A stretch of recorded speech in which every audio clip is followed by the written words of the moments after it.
कैसे हैं आप सही बच्चे। तो आज की इस वीडियो में मैं आप सही बच्चों को बीबीएमक्यू यूनिवर्सिटी में FYUP सेमेस्टर थर्ड में आपका माइनर पेपर हिस्ट्री, जिसे आप लोग MN1B भी कहते हैं, कोई बच्चे कोई MN2 भी कहते हैं। तो सेमेस्टर थर्ड का माइनर पेपर जो आपका रहने वाला हिस्ट्री, इसका आपको मैं सिलेबस बताऊंगा, प्लस आपको यहाँ से जो भी सवाल पेपर पूछा जाएगा वो सारे के सारे सवाल इस वीडियो से क्लियर हो जाएगा।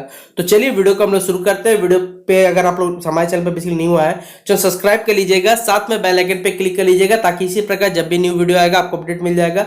डिस्क्रिप्शन बॉक्स में आपको टेलीग्राम, फेसबुक, ट्विटर, इंस्टा सभी चीज लिंक अवेलेबल है, आप हमें जहां चाहें वहां फॉलो कर सकते हैं। ठीक है, देखिए सबसे पहले आप सभी बच्चों को सेमेस्टर थर्ड हिस्ट्री MN2 ये आपका सिलेबस है बेसिकली माइनर पेपर का, जिसमें टोटल आपका जो इसमें 25 नंबर का इंटरनल हुआ होगा और 75 नंबर का आपका एक्सटर्नल होता है। ठीक है, जिसमें आपको पासिंग नंबर 40 नंबर लाने पड़ेंगे।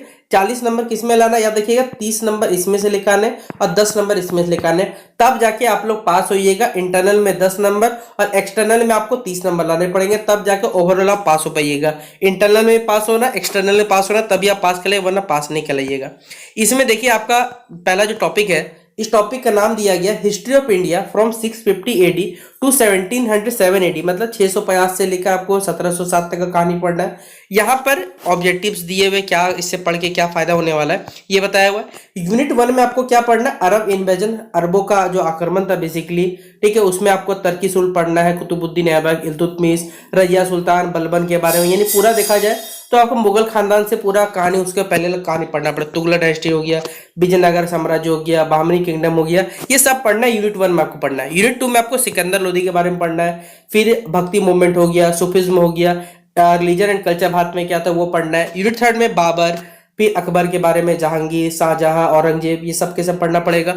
और यूनिट 4 में आपका मुगल एडमिनिस्ट्रेशन के बारे में पढ़ना है, मनसबदारी क्या होता है, जागीरदारी सिस्टम क्या था, या फिर एक मराठा साम्राज्य जिसमें हमारे महान छत्रपति शिवाजी महाराज जी, उनके जीवन के बारे में पढ़ना है, उनका विचारधारा पढ़ना पड़ेगा आपको, उनका प्रशासनिक जो व्यवस्था था वो आपको पढ़ना पड़ेगा।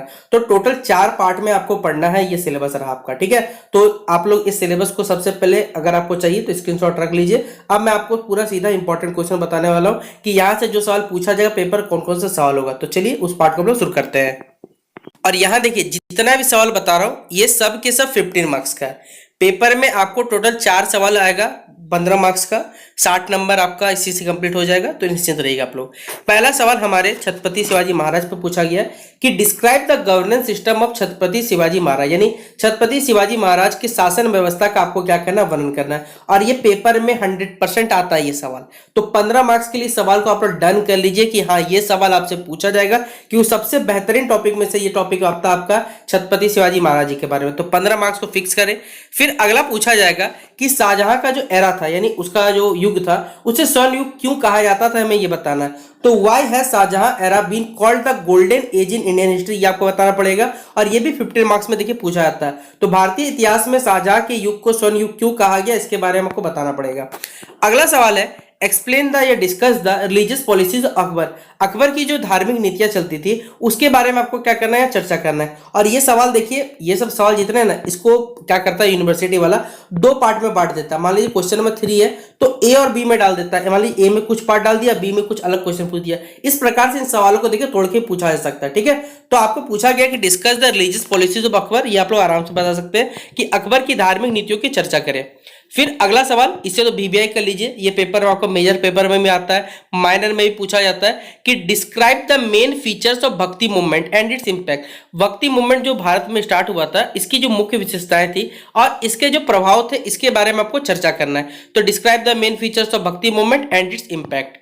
अगला क्वेश्चन हमारे पास है कि discuss the central government system of Delhi सल्तनत, दिल्ली सल्तनत का जो केंद्रीय शासन व्यवस्था था उसके बारे में आपको विवेचना करना है। और ये सवाल देखिए ये सवाल भी आता है पेपर में। ठीक है, तो इसे भी मोस्ट वीवीआई सवाल की लिस्ट में डाल दीजिएगा।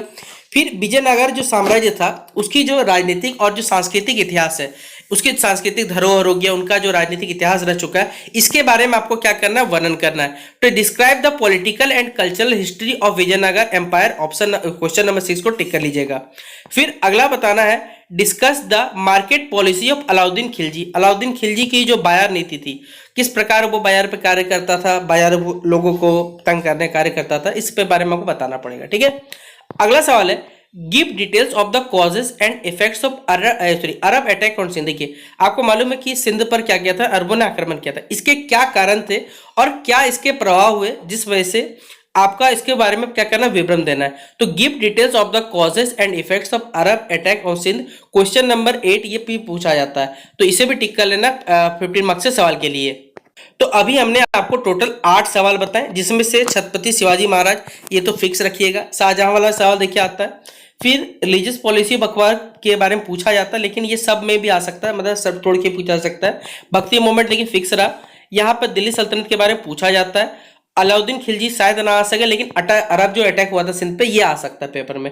तो टोटल हमने आपको 8 ही बताए। अब कोई 4 सवाल देखिए पेपर में आ सकता है, तो ये सारे के सारे आपको कवर कर लेना है। और जितना हो सके इस वीडियो को अपने दोस्तों को शेयर कर देना, ताकि 75 नंबर का पेपर होता है, तो 75 में 75 को बोले भैया 15 नंबर का आपने तो बताया नहीं, 60 ही नंबर बताया। भैया इतना सिलेबस आपको कवर हो गया है। अगर आप ये सारे टॉपिक्स पढ़ लोगे ना, तो 15 नंबर आपका खुद ब खुद क्लियर होगा, क्योंकि 15 नंबर 5 नंबर के 2 सवाल रहते हैं। अगर आपने सिलेबस को देखा है, एग्जामिनेशन पैटर्न मालूम है, तो आपको सब खुद ब खुद मालूम चलेगा कि भैया जो बताते हो सारा सवाल आ जाता है। तो चलिए इस वीडियो को आप लोग शेयर करें, बाकी मिलते हैं इस वीडियो पे।